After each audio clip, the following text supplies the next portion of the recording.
Amigos televidentes, muchas gracias por acompañarnos. Les saluda Federico Méndez. Bienvenidos sean ustedes a su programa Esferas de Poder. Esta semana veremos cómo se comporta la pre-campaña en el Partido Revolucionario Moderno. ¿Quién ganará, Hipólito Mejía o Luis Abinader? ¿Cómo están las relaciones de ambos líderes en el PRM? Además, ¿quién será el delfín del presidente Danilo Medina? Esto y mucho más lo sabrá usted aquí en Esferas de Poder. A continuación, el desarrollo de nuestro contenido.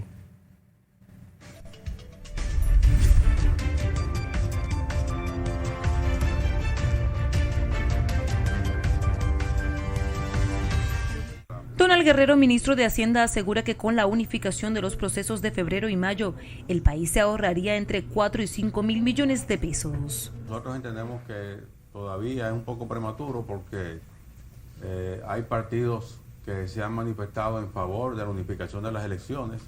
Entiende que las proyecciones del presupuesto presentado por la Junta Central Electoral aún son prematuras. De los 16 mil millones de pesos presupuestados por la Junta, unos 7 mil millones serán invertidos en nómina y gastos administrativos.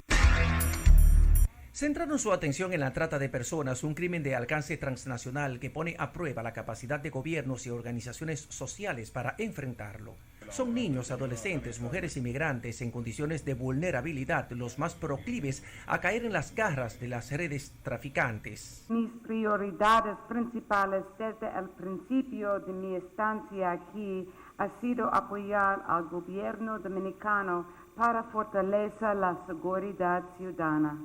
Por eso, la lucha en contra de la trata de personas es una parte esencial de mi misión. Al concluir los debates, delegaciones de unos 20 países definirán un plan de acciones con metas específicas para cada nación con el objetivo de hacer más eficaz la lucha contra la trata de personas. Y no hay 5.000 plazas de concurso. ¿Tú te fijas cómo se cae el argumento?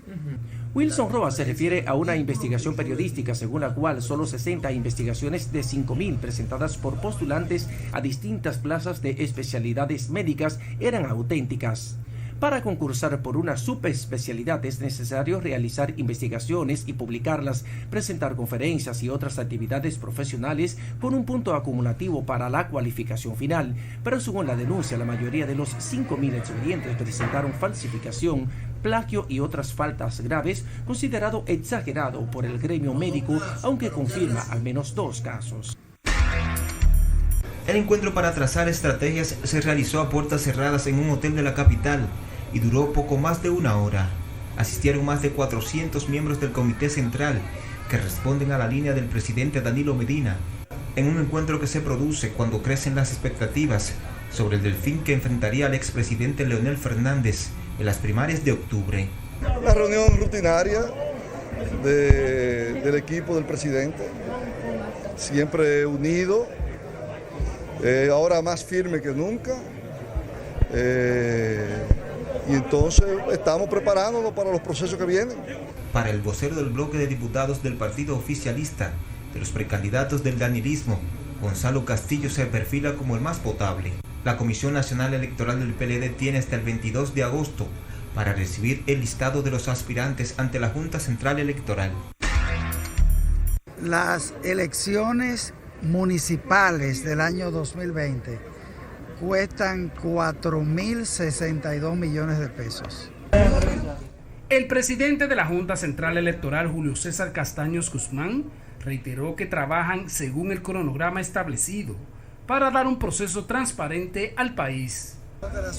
Afirma que se ajustan a lo que disponga la ley de unos comicios separados, pero dejó en claro que si el Congreso decide unificarlas tampoco habría dificultades.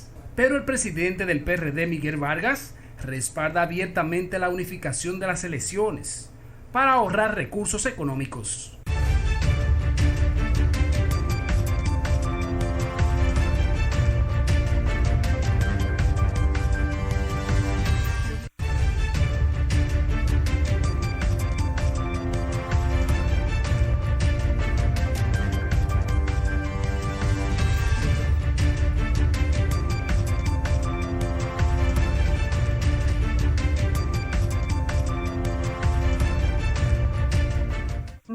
prioridades principales desde el principio de mi estancia aquí ha sido apoyar al gobierno dominicano para fortalecer la seguridad ciudadana.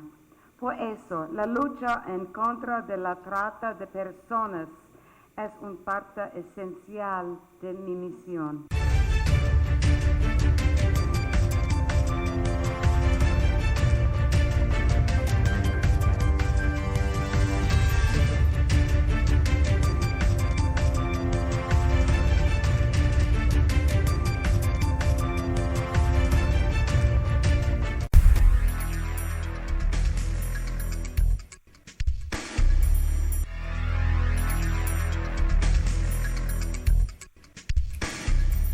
Saludos apreciados televidentes, bienvenidos a Esfera Jurídica.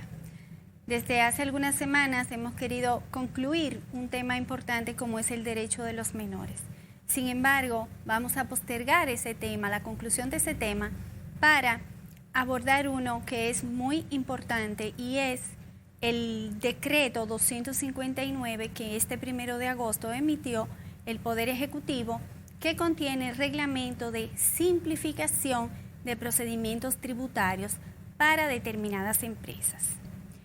El objeto de este decreto es, como dice su nombre, simplificar procesos que permiten que una serie de empresas puedan mejorar sus condiciones, su desarrollo y cumplir con ello a la vez con algunas leyes que han sido dictadas y que todavía estaban pendientes de implementación, como es el caso de las leyes que promueve, por un lado, que promueve la micro, pequeña y mediana empresa, o sea, son mecanismos de incentivos para el desarrollo de estas empresas, y por otro lado, la Ley de Estrategia Nacional de Desarrollo. También se procura el cumplimiento, con ello también, de la Ley 107 sobre los derechos y deberes de las personas y su relación con la administración, porque en definitiva, en conjunto, estas leyes procuran primero una igualdad en las cargas tributarias, como establece la Constitución, y por otro lado la simplificación de procesos,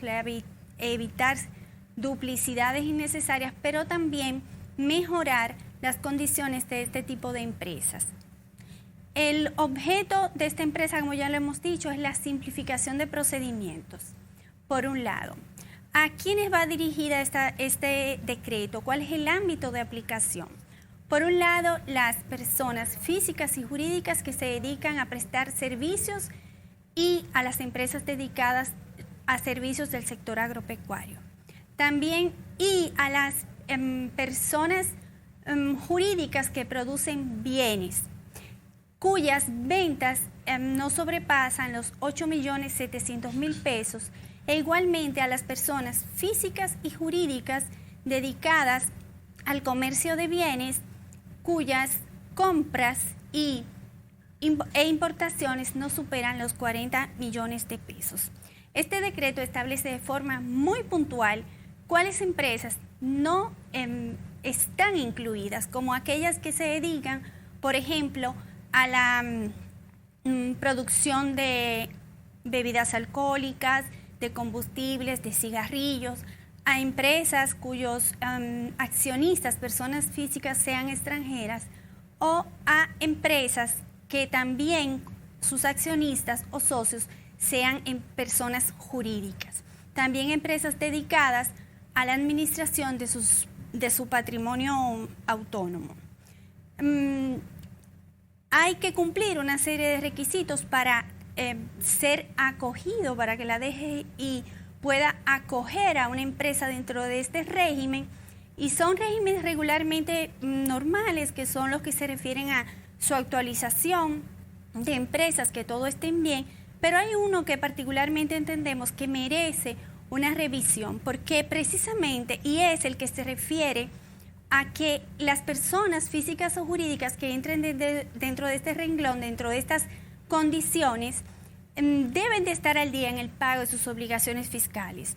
Y es que hay un detalle.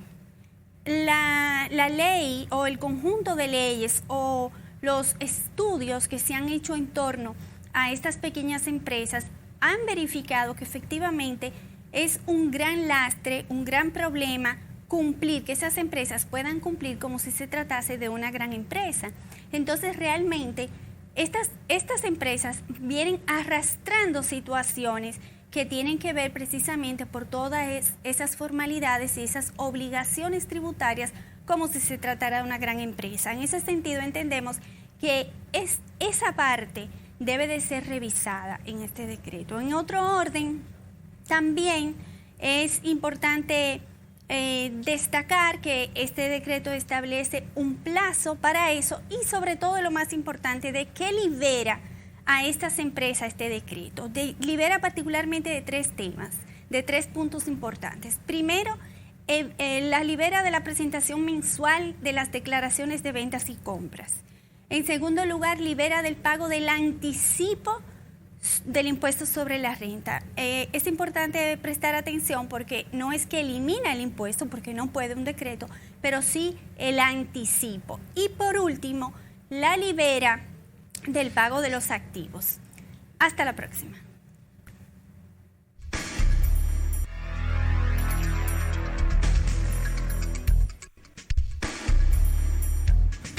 El protagonista de la semana aquí en Esferas de Poder es el presidente de la Junta Central Electoral, doctor Julio César Castaños Guzmán.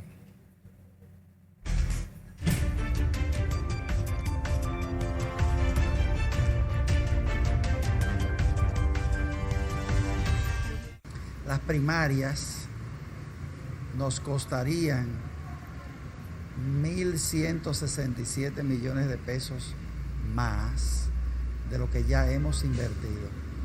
Eso para este año. Y las elecciones municipales de febrero cuestan más de 4.000 millones de pesos.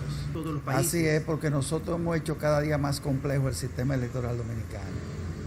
Nosotros desde 1994 para acá hemos ido construyendo un sistema electoral muy complicado y muy estandarizado también, en términos de exigencia de los propios partidos políticos, los niveles de elección.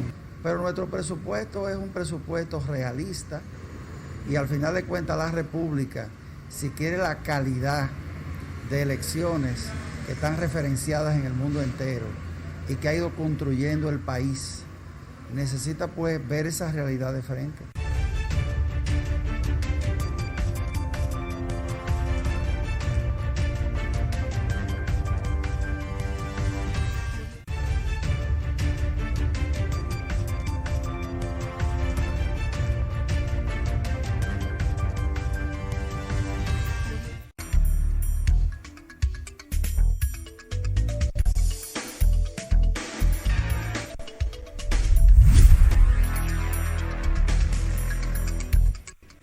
Damos la bienvenida aquí en Esferas de Poder al vocero del expresidente Hipólito Mejía, el doctor Eddie Olivares. Muchas gracias por el honor. Para mí un gratísimo placer estar en esta nueva etapa de Esfera de Poder conversando con todo el país. Bueno, usted es un político a carta cabal y un vocero de un expresidente de la República que busca la candidatura presidencial, entiéndase Hipólito Mejía. Quisiéramos saber qué está haciendo el proyecto de Hipólito Mejía para contrarrestar internamente e imponerse como candidato frente a un Luis Abinader que vemos que anda con el cuchillo en la boca internamente en el PRM. Sí. Bueno, usted sabe que ya el partido concluyó la etapa principal del proceso, que era la preparación de su padrón. Es sumamente importante para el caso del PRM porque las primarias van a ser con padrón cerrado, es decir, con su propio padrón.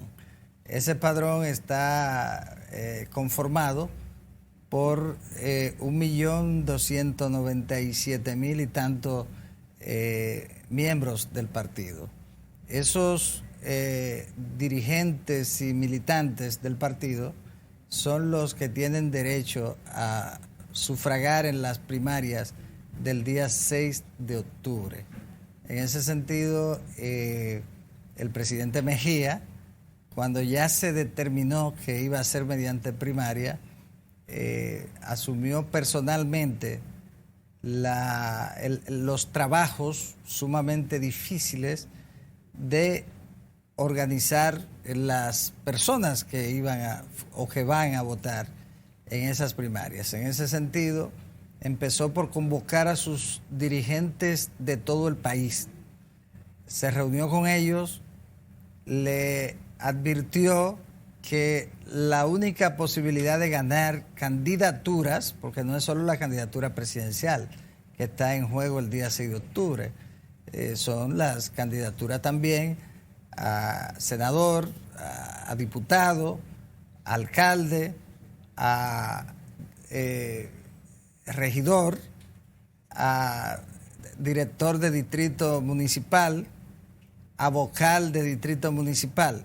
Es decir, que estamos hablando de más de 4.000 candidaturas. Y por cada candidatura hay un promedio de 5 aspirantes en los partidos políticos. De modo que estamos hablando de miles de candidatos y candidatas. En ese sentido, el presidente les dijo a sus directivos internos, le dijo, si ustedes quieren ser candidatos, tienen que inscribir. El secreto es la inscripción. Arranquen con la inscripción y nos vemos. La semana siguiente los convocó a ver quiénes habían inscrito. Lógicamente, todavía habían algunos que se habían rezagado una semana después. Y a los que se rezagaron le dijo, se quemaron esta semana, están quemados, no tienen posibilidad de ser candidatos. Luego le dijo a esos que se quemaron, nos vemos la semana que viene allá en el territorio. Les puso entonces metas a cada municipio, a cada organismo territorial, municipio, zona. Y entonces iba revisando la meta de cada cual, a ver cómo iba el desarrollo de los trabajos de inscripción. El que no cumplía, le hacía ver que no cumplía, y entonces iba al lugar a hacerlo cumplir. Todo el mundo superó la meta, con un porcentaje altísimo en la mayoría de los casos. Como consecuencia de ello, el presidente Mejía inscribió alrededor del 70% de los votantes del Partido Revolucionario Moderno, los que van a votar, los que van a decidir el día 6 de octubre.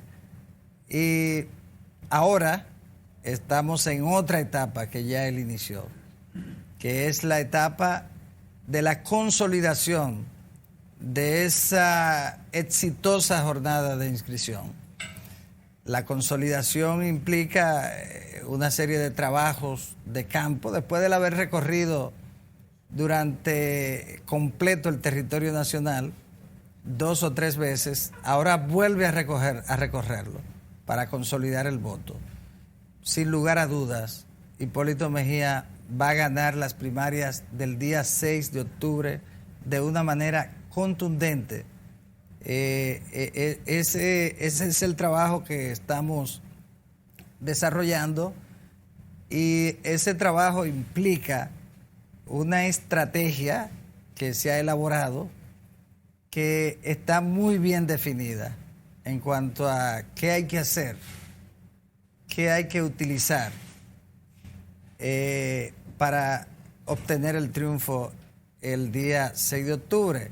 Y es buena su pregunta, porque decimos esto en detalle para que el día 7 nadie diga que fue otra razón distinta al hecho de que el presidente Hipólito Mejía se fajó durante 3 meses sin pausa a inscribir gente, para que después no se diga que fue otra la razón por la que él ganó. En ese sentido, estamos trabajando para consolidar ese triunfo. Hay sondeos internos. De hecho, el sector de Abinader ha sacado algunas encuestas que lo colocan en la primacía. En medio de todo este balotaje, también se animan, se caldean los ánimos, y hay muchas contradicciones internas que llegan incluso hasta la enemistad personal. ¿Cómo está manejando el PRM esta situación para que solamente la disputa se vea desde el plano político? No. En cuanto al tema de los sondeos, la percepción es algo que se construye. Es costosa, cuesta mucho, porque implica utilizar muchas encuestas, entre ellos encuestadoras supuestamente internacionales, como una que se llama ABC Marketing, que es de origen peruano, pero que en Perú no la conoce nadie, y que en estos días ofrecieron los resultados de una encuesta y ya lo habían hecho antes. Entonces, son los ejemplos de cómo se construye una percepción alrededor de un candidato. Ahora, ¿qué ocurre? Decía un asesor conocido aquí en el país, el colombiano, decía él que ganador en un artículo que publicó Mauricio Bengochea, y lo tituló Ganadores de encuestas, perdedores de elecciones. Pero ese es un concepto clásico de las investigaciones en ese sentido. Y entonces los amigos de ABC Marketing en su portal tenían un análisis en ese sentido que coincide con ese planteamiento clásico, diciendo que publicar las encuestas solo debe hacerse cuando es estrictamente necesario, fundamental, porque al final de cuentas, y aquí no lo digo textualmente de lo que se intuye del artículo, para usar un término muy local, los seguidores de quien aparece siempre arriba en las encuestas terminan convirtiéndose, termina el triunfalismo apoderándose de ellos y no realizan las tareas que les corresponden. Por eso, en la difícil tarea de inscribir, el equipo de Hipólito Mejía fue el que más se inscribió, porque Hipólito Mejía está en la etapa de precandidatura. No se siente candidato, porque realmente es un precandidato. Ahora en el PLD, en el Partido Revolucionario Moderno, son precandidatos, no candidatos. Entonces el que se cree candidato comete el error de pasar por alto esta etapa de precandidatura. El presidente Hipólito Mejía, que es un hombre de experiencia, ningún político dominicano tiene la experiencia que tiene Hipólito en procesos internos. Desde el 77 para acá, cuando se hizo la convención en la que fue elegido el presidente Guzmán, Hipólito ha sido o protagonista fundamental o uno de los principales, siempre. Entonces nadie tiene la experiencia que tiene Hipólito Mejía. En ese sentido, es sumamente importante dejar claro que se hizo un trabajo para ganar y vamos a ganar como consecuencia de ese trabajo y no de otra cosa, para que después no se diga. ¿Cómo están manejando? Las relaciones excelentes, a propósito de completar la pregunta, entre el presidente Mejía y el compañero Luis Abinader, que es un gran amigo mío también. Existe una relación fraternal.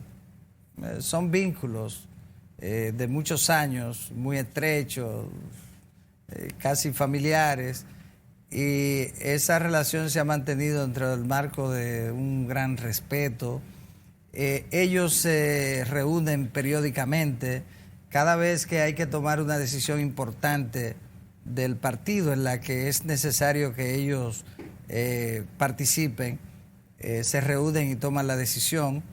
Hay una relación excelente y el presidente Mejía y el compañero Luis están muy conscientes de su responsabilidad con el país.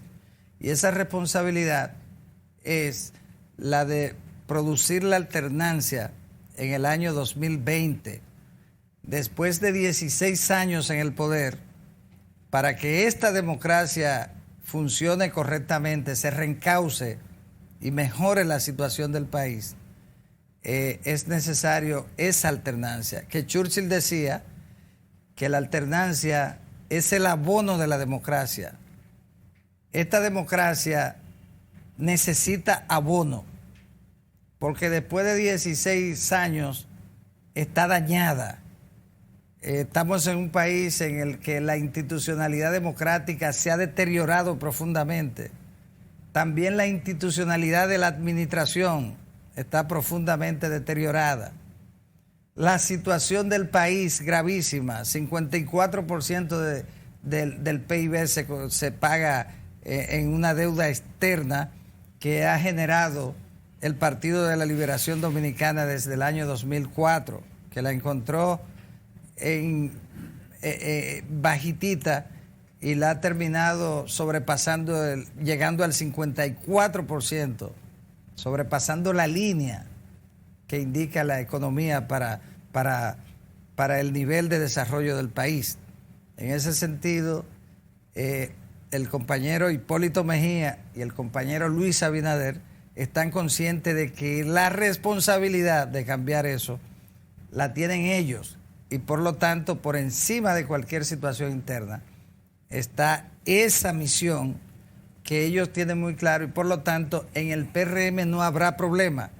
El que gane, que nosotros estamos absolutamente seguros que será Hipólito Mejía, tendrá el apoyo del que no haya obtenido el voto mayoritario, del 1.297.000 PRMistas que van a decidir quién será el presidente en el año 2020. Regresamos en breve con el vocero del expresidente Hipólito Mejía, el doctor Eddie Olivares.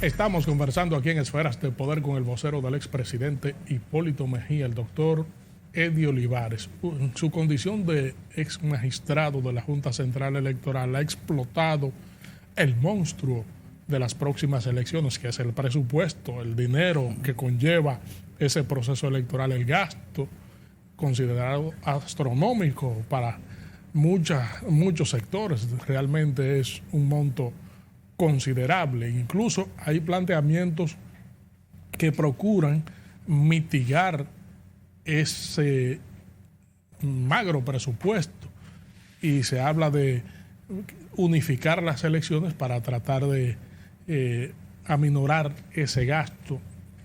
Usted, en su condición de ex magistrado de la Junta Central Electoral, ¿qué opina acerca de todo esto?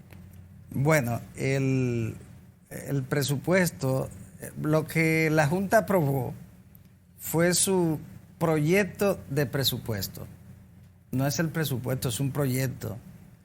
En los proyectos, las instituciones presentan cifras que saben que no será la aprobada por el Poder Ejecutivo, que al final de cuentas es el que determina el presupuesto nacional.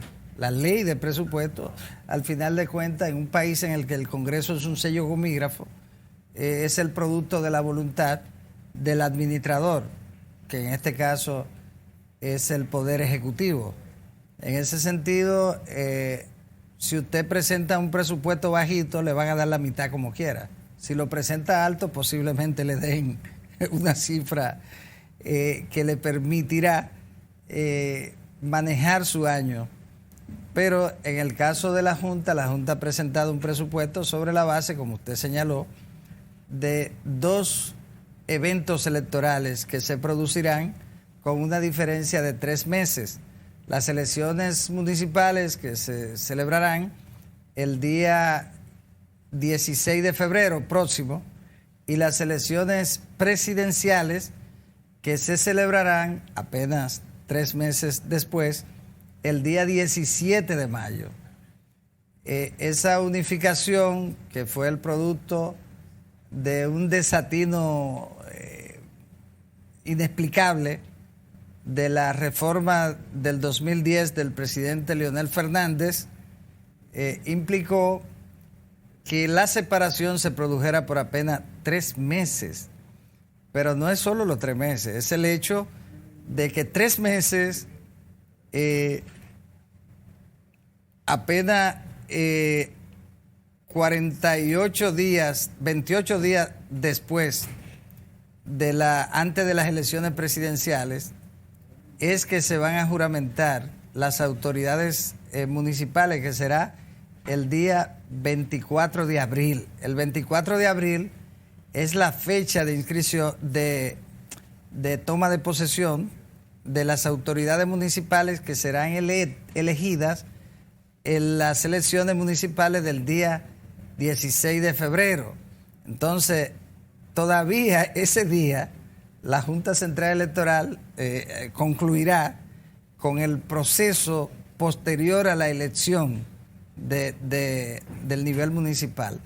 En ese sentido estará completamente, ya habrá completado ese proceso a partir del 24 de abril. Entonces, 28 días después, el día 17 de mayo, son las elecciones. Pero todavía, es decir, la idea es que 28 días antes, todavía la Junta va a estar trabajando con el proceso de las elecciones municipales. Una verdadera locura. En los lugares donde las elecciones son separadas con menos espacio de tiempo, es por 1 año. Por ejemplo, en El Salvador, 1 año. Aquí antes la separación era por 2 años, ¿te recuerdas?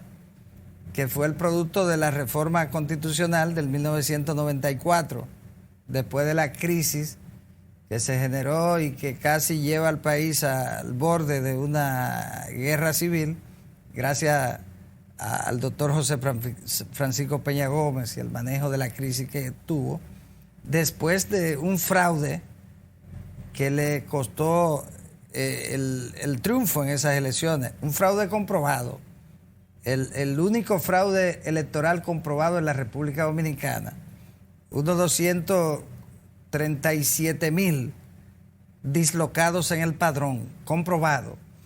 Entonces, producto de esa crisis, entonces se separaron las elecciones con 2 años y eso funcionó muy bien. Y luego lo cambiaron porque se le metió en la cabeza a mucha gente aquí que la razón por la que estábamos en campaña permanente en el país era porque se hacían elecciones cada 2 años, lo cual era mentira. Yo fui al Congreso Nacional y en la comisión bicameral, cuando se discutía esa reforma, hice una exposición demostrando que no era así. Y también, de modo que yo escribí, me opuse, y en ese sentido tenemos esta gran distorsión que hay que resolver. Hay que resolverla, hay que unificar las elecciones, y en el futuro lo ideal es separarla de nuevo por 2 años. Pero ahora hay que unificarla. ¿Por qué? Además de esas distorsiones, esa dificultad del organizador electoral, del órgano electoral. Y además de eso, está ciertamente el aspecto económico, que hay que dejar claro que no es el único. En el aspecto económico estamos hablando de 6,000 millones de pesos aproximadamente que conlleva la celebración de cada elección, conforme al presupuesto. Podría ser 4,000, quizá, el ahorro. Pero son 4,000 millones de pesos en 2 elecciones separadas por 3 meses. Algo que no tiene sentido, porque no aporta absolutamente nada a la democracia, al proceso. Solo le aporta problema. Además, con la posibilidad de un balotaje, de que haya una segunda vuelta, que siempre es posible, si el ganador no tiene el 50% más 1 de los votos. En ese sentido, la unificación de las elecciones es necesaria, urgente. Y le voy a decir la verdad, en el caso de nosotros como partido, y la razón del presidente Mejía para fijar esta posición con mucho valor. Si las elecciones municipales se celebran el día 16, todo el mundo sabe que el presidente de la República va a procurar ganar todas las alcaldías posibles y que se preparó en ese sentido con tiempo, porque en la reforma de la ley electoral 275-97 integró a los municipios, a los regidores, entre los funcionarios, ya conjuntamente con los diputados, electos a través del voto preferencial. Y los regidores van a arrastrar al alcalde. Y los regidores del partido de gobierno manejan más recursos. Los candidatos, me refiero a los candidatos. En ese sentido, unas elecciones en febrero, con el gobierno utilizando todos los recursos necesarios, con el voto preferencial de los regidores, es un verdadero problema para nosotros, porque implica que en función de la posibilidad con el uso de los recursos del Estado, que ahí sí lo va a usar Danilo, probablemente no lo use tanto en las elecciones presidenciales, pero ahí sí lo va a usar. Y nosotros vamos a denunciar cualquier posibilidad de uso y vamos a enfrentarlo eso. Pero sabemos que lo usará. En ese sentido, es un problema para nosotros porque genera una situación que puede incidir en el electorado y que trataremos de que no ocurra así. De modo que para nosotros, estratégicamente, es conveniente la unificación de las elecciones. Pero hay que reformar entonces la Constitución de la República para ello, ¿o no? Así es, hay que reformarla porque todo lo que tiene que ver con la convocatoria de las asambleas electorales son constitucionales. Solo la Constitución puede variarla, de modo que sí habría que reformarla. Lamentamos que el tiempo haya terminado para continuar conversando sobre otros temas de bastante interés, tanto en esta pre-campaña como en la preparación de las primarias de los partidos y las elecciones próximas. Esferas de Poder, siempre abierto al diálogo con figuras como usted. Muchísimas gracias. Para mí un gratísimo placer. Gracias, amigos televidentes, por habernos acompañado en esta interesantísima comparecencia con el doctor Eddie Olivares, vocero del expresidente Hipólito Mejía. En breve, el análisis con Nelson Rodríguez.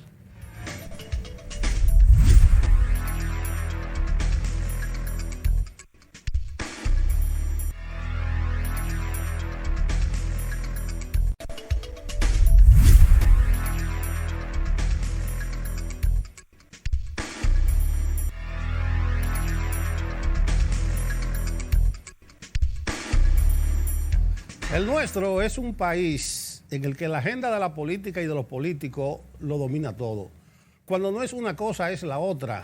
Como dice el refranero, cuando no es Juan, es Juana. Hace un par de semanas el asunto era la reforma constitucional o que entre el mar. Ya esa página se pasó y ahora es el asunto de las precandidaturas, en especial las del Partido de la Liberación Dominicana, que a propósito parece que siempre es el que predomina en la agenda, el que pone los temas a los cuales la gente le presta atención. Ahora está todo el mundo hablando del Delfín de Danilo que va a enfrentar a Leonel. A propósito del Delfín, para mucha gente se está haciendo demasiado tarde. Yo creo que no. Un candidato a la presidencia, según los expertos en comunicación política, se prepara en 6, 7 meses. ¿Y cuánto faltan para el tercer domingo de mayo del 2020? 10 meses y medio. Creo que es tiempo suficiente para fabricar, para hacer un candidato, en este caso, que enfrente a Leonel Fernández. También se dice que son muchos los candidatos o precandidatos que tiene el danilismo para sacar el Delfín y que eso dispersa las fuerzas, que ahora entró Gonzalo para complicar más el asunto. Pero yo creo que no, que en esta coyuntura, en este momento, por ahora, eso es conveniente. E incluso deben tirarlo todos a la contienda, todos los precandidatos, pero todos contra Leonel y con una agenda en particular, con una agenda en específico, golpeando sus puntos más débiles y reduciéndolo en sus puntos más fuertes. Y luego, cuando se tenga el candidato al famoso y manoseado Delfín, que los precandidatos en contienda se agrupen todos en un búnker. Pero deben afilar bien el discurso. Los precandidatos del PLD tienen que presentarse como los continuadores de la obra de Danilo Medina, porque realmente va a ser el candidato de Danilo Medina. Entonces estoy viendo algunos discursos que distorsionan, que pueden llevar al mismo error que cometió Leonel. ¿Qué error cometió Leonel Fernández? Se puso a atacar frontalmente y personalmente a Danilo. Y el sector Leonel tomó a Danilo como su pieza de combate, cuando Danilo ni siquiera había dicho si iba a ir o no. Todo apuntaba a que sí, pero no lo había dicho. Entonces había que servirle su comida aparte a Danilo y decir que eso de la reelección, que eso de la modificación constitucional era el anillo, era agente, funcionario, con muchos apetitos alrededor de Danilo, pero que Danilo es un hombre de palabra, que es sureño, que él dijo que no. Porque, ¿qué es lo que pasa? Este escenario de hoy era previsible. Entonces Danilo está disgustado con Leonel, se siente herido, le llamó dictador del siglo XXI y todos los cañones fueron contra el pobre Danilo Medina. Entonces hubo un error táctico que no deben cometer los precandidatos. Estoy viendo algunos precandidatos que están incurriendo en lo mismo. El Delfín de Danilo tiene que presentarse como el continuador de su obra, el que va a continuar las políticas públicas de Danilo. Incluso hay uno de los precandidatos, y lo voy a poner de ejemplo nada más, hay un tuit de uno de los precandidatos, que creo que en ese tuit él enseña que está desviado tanto en el lema como en la consigna y que está cometiendo el mismo error de Leonel. Es como si estuviera atacando a Danilo. ¿Por qué aboga ese precandidato? Por un país nuevo. No, señor, ningún país nuevo. Usted lo que tiene que decir es que usted va a seguir construyendo el país de Danilo, que ese edificio que ha estado construyendo Danilo en 8 años, usted le va a poner 3 pisos más, que va a ser el continuador de esa obra. Pero si es un país nuevo, va a ser distinto a lo que hay ahora. Y lo otro es la consigna. Mi gobierno, dice él, será contra la delincuencia y contra la impunidad. ¿Y qué es eso? ¿Cuál impunidad? La impunidad del hombre que usted está diciendo que lo ponga para ser el candidato. Usted está recuperando el discurso ahora de la corrupción, de este asunto. No. Entonces, no se pueden cometer esos errores. Mi consejo es gratuito, por cierto, que todos se lancen a la faena y que uno será el contendiente, la famosa sangre nueva, la cara nueva, como dijo una vez Montalvo hace un par de años. Se dice que es difícil que uno de esos delfines pueda derrotar a Leonel Fernández. Y yo digo, es muy probable que sí. Pero el error que dije que cometió Leonel es por partida doble. Porque ¿cuál es el otro error? Si resulta ser el candidato presidencial del Partido de la Liberación Dominicana, habrá que ver si contará con la venia del Estado. Porque si el Estado, en este caso Danilo, sus funcionarios, los recursos estatales públicos que son tan vitales en una campaña electoral, habrá que ver si van a estar movilizados para la campaña del candidato Leonel Fernández. Entonces la política a veces resulta previsible, es un arte, es una ciencia. La política se pueden hacer rejuegos, hay que despojarla de emociones, de exabrupto, porque ocurre lo que estamos viendo hoy. ¿Qué estamos viendo hoy? Que la consigna básica del sector Leonel es con la fuerza del pueblo. ¿Qué es lo que está diciendo? Que no es con el PLD que van para el poder, sino con la fuerza del pueblo.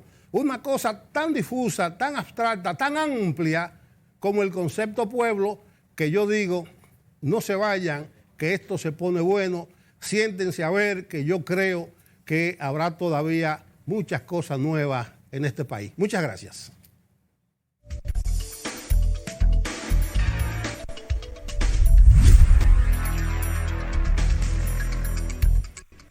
Con el análisis de Nelson Rodríguez culminamos esta emisión de Esferas de Poder. Les invitamos a que nos acompañen en el próximo contenido.